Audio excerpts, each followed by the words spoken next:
Hello, and welcome back to my Monday messages. And it's been a while. And for those of you who may have been following me for a while, you'll know why. And for those of you who may be tuning in for the first time, basically, I have just come out of a family bereavement. My mother-in-law passed a couple of weeks ago now. And I have been and am still in the process of grief. And that can take many different forms, as I'm sure many of you know. And for me, this would be, it's been a long time coming because we've been sitting with the expectation of death for most of this year, and that's engendered a kind of limbo, a treading water, a kind of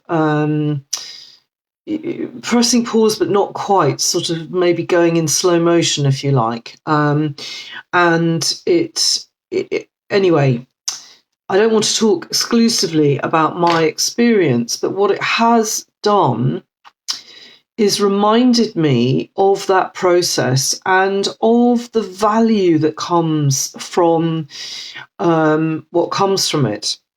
Breaking it down very, very roughly, when these momentous life events happen for us, and obviously I'm talking, about grief, but it could be anything. It could be the loss of a job. It could be a child leaving home. It could be I don't know, a physical accident or a major physical illness. Events that are momentous enough to make it almost impossible for us not to stop.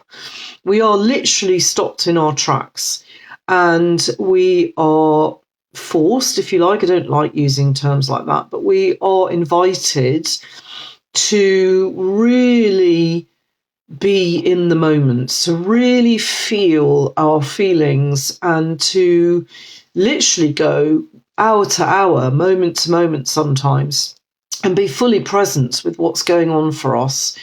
And therefore, and also in the with grief in particular, but with other kind of momentous things, there's something that happens to us energetically, in that we're often unconsciously opening the door or the window to any other similar events that have happened to us in the past, and any little bits of stuck energy that may still be bubbling under. And it's like a massive invitation for all those griefs, all those losses, to, anybody not finished, right, here's your opportunity to come on out and actually break free.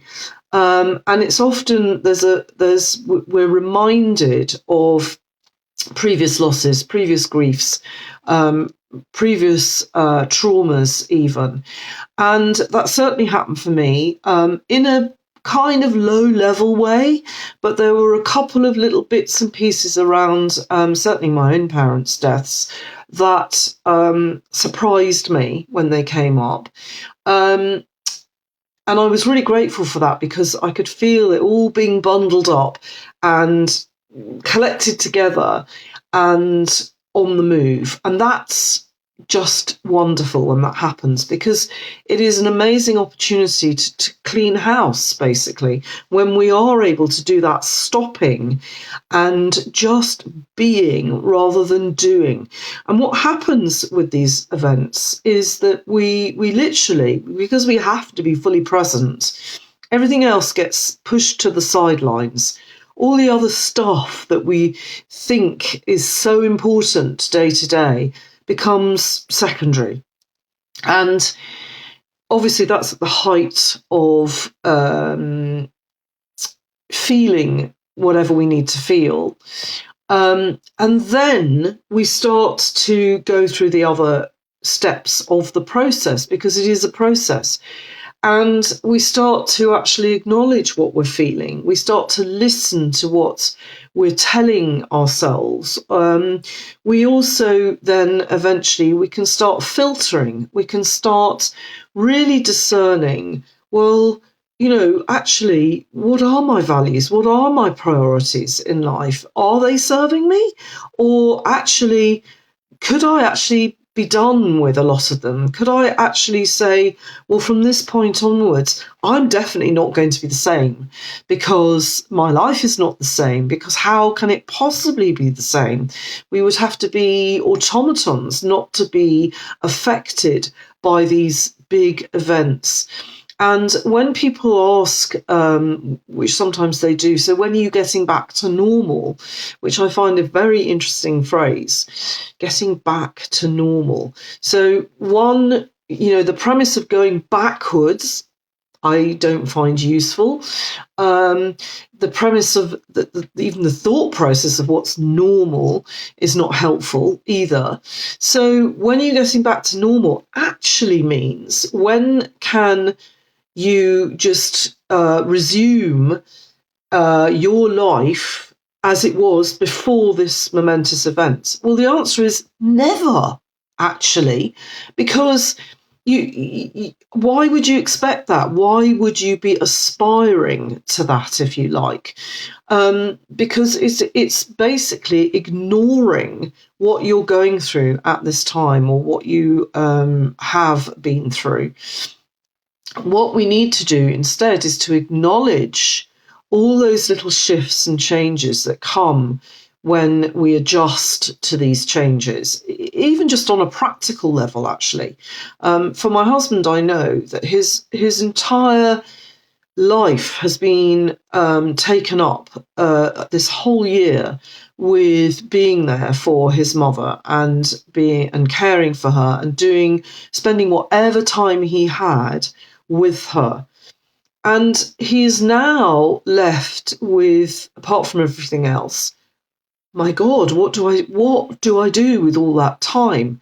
Now, if we just aspire to getting back to normal, he could easily fill it with stuff, and not feel the feelings, not gift himself that ability to press pause and to just be with feelings and to allow them to move and resolve. So once we're able to actually do that and to start actually focusing on the gifts that person has given us over the course of our relationship with them, whatever they may be, and they might be unwitting, they might be just that, perhaps they were very difficult and you learnt how to manage that. They're not always obviously positive, those gifts, but they will be gifts nonetheless. And when we can start remembering them with joy, with laughter, or with tears, doesn't matter. And we can still experience the joy and the pleasures and the richness that are there in our lives, regardless of whether we experience these losses or not. Then we start to feel that things are shifting, that the balance is shifting, that rather than feeling completely consumed by grief, that we can actually start to acknowledge that it's starting to integrate within us, that it will always be a part of us, but it's not actually driving our behaviour day to day, that we can actually still experience a beautiful life and acknowledge all the gifts that person and the loss of that person has given us. So then we can start to take action. We can start to say, right, okay, there were various things that I was doing, perhaps in autopilot, before this happened. Do I want to keep them, or do I want to actually not keep them? Do I want to actually let them go and actually do things slightly differently? I think we all do that on some level, unwittingly, semi-consciously. we all know that life will never be the same again.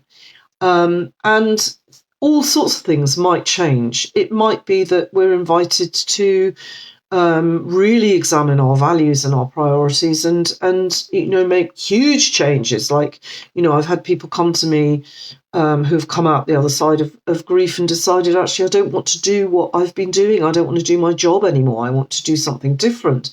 Or, life's too short. I've been putting this thing on hold for so long. I'm just going to do it now.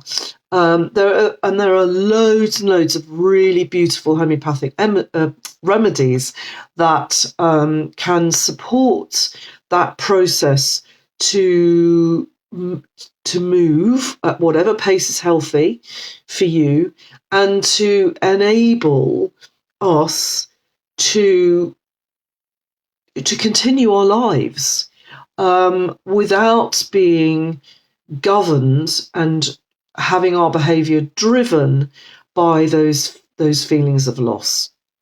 So I'm just touching base really to say that I'm very, very grateful for all your wonderful messages, really kind and thoughtful messages over the last couple of weeks, that I am basically okay. And that I have used this process as a time for reevaluating quite a lot of things, actually, and that I am starting to emerge. I may not be as consistent as I was in the past quite yet, but I will be eventually. I don't know in what form yet, but I'm emerging. And that's all I wanted to say. And I also wanted to actually just remind you that you don't have to go through a momentous life event in order to do that process. If you're already feeling, I want to make some changes, and it's a good time of year to be doing this, then the first step is to press pause and to perhaps just give yourself a little mini sabbatical, to know that actually taking some time out to just be will give you huge amounts of wisdom about where you need to go next, maybe. And maybe that's enough. Maybe all you need is a rest. Maybe there are things that need to go. Maybe there are little shifts that you need to make that may be imperceptible to other people, but will be really felt by you. So I wanted to just issue an invitation for you to perhaps go through those steps, but without needing to actually experience that level of loss, or perhaps you are and it's something else. To know that we can come out the other side, we will never be the same again. Life will never be going back to normal, and that's okay. It's really healthy.